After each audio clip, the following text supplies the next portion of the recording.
Marekani inawataka wanachama wa NATO kununua silaha zilizotengenezwa nchini Marekani kwa ajili ya mapambano dhidi ya Urusi na kuisaidia Ukraine. Wanachama wa NATO wa Ulaya wanapaswa kununua silaha hizo ambazo zimetengenezwa katika nchi ya Marekani ili waendeleze juhudi za vita vya Ukraine dhidi ya Urusi. Waziri wa ulinzi wa Marekani Pete Hegseth amesema siku ya leo Jumatano kabla ya mkutano wa mawaziri wa ulinzi wa jumuiya hiyo ya NATO. Moscow imesema mara kwa mara kwamba shehena za silaha za nchi za magharibi haziwezi kubadilisha usawa wa nguvu kwenye uwanja wa vita, ikisema kwamba uhaba wa wafanyakazi wa kudumu wa Ukraine unaochochewa na kuepushwa kwa kutoroka kwa wingi unadhoofisha faida yoyote ya nyenzo. Akizungumza pamoja na katibu mkuu wa NATO Mark Rutte, Hegseth alipongeza mpango wa orodha ya mahitaji ya Ukraine iliyopewa kipaumbele inayofahamika kama PURL na kusema wanachama wa Ulaya lazima watumie fedha zaidi kupitia hapo na lazima wanunue silaha zilizotengenezwa nchini Marekani ambazo zitaweza kutumika kwa ajili ya vita huko nchini Ukraine. Matarajio yetu leo ni kwamba nchi nyingi zaidi zichangie zaidi, kwamba zinunue zaidi ili kuipatia Ukraine, Hegseth alisema. Hata hivyo, wachambuzi wa mambo wametafsiri kauli ya waziri wa ulinzi wa Marekani Pete Hegseth, ambazo pia mara kadhaa zimetolewa na rais wa Marekani Donald Trump, kwamba ni katika mambo mawili. Jambo la kwanza limeelezwa ni namna Marekani inataka kuinua uchumi wake kupitia silaha zinazotengenezwa nchini humo. Lakini jambo lingine ni Marekani kuona namna gani silaha zake zinaweza zikashindana dhidi ya Urusi.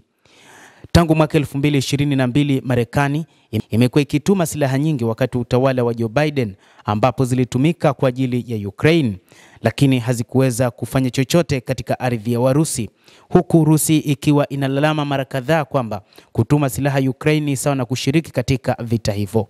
Lakini sasa utawala wa rais wa sasa Donald Trump unaonekana kuwa na uhusiano fulani na Urusi, lakini bado umeamua kuuza silaha zake kwa ajili ya kuipatia Ukraine iendeleze mapambano dhidi ya Urusi.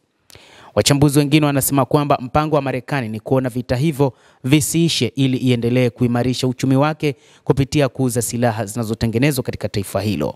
Na wengi wamekuwa wakijiuliza ni kwa nini Marekani inalazimisha zinunuliwe silaha zinazotoka Marekani tu, lakini wachambuzi wengi wakajibu kwamba ni kutokana na kile ambacho kinaonekana Marekani inataka kukuza uchumi wake, lakini pia kuona ni jinsi gani silaha zake zina uwezo wa kupambana na Urusi.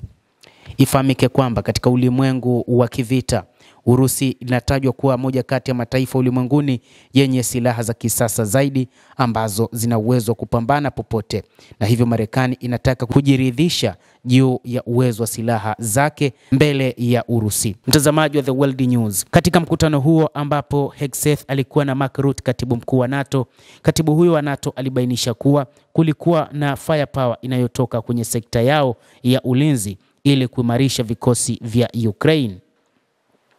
Rais wa Marekani Bwana Trump hivi majuzi alidai kuwa kwa ufadhili wa Ulaya kwa masilahi ya Marekani, Ukraine bado inaweza kufikia malengo yake ya eneo na kubatilisha tathmini yake ya awali kwamba kaunti hiyo haikuwa na kadi za kucheza. Trump anatarajiwa kutangaza hivi karibuni ikiwa Marekani itaidhinisha uwasilishaji wa makombora ya masafa marefu ya Tomahawk hadi Kiev, hatua ambayo Moscow imeonya itashiria ongezeko kubwa, lakini haitabadilisha sana hali ya mstari wa mbele.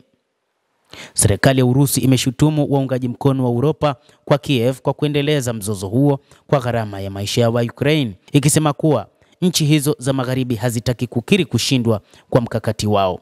Wakati huo huo, wanachama wa NATO wa Ulaya wanaendelea kubeba anguko la kiuchumi la sera yao ya vikwazo dhidi ya Urusi baada ya kukataa nishati ya bei nafuu ya Urusi.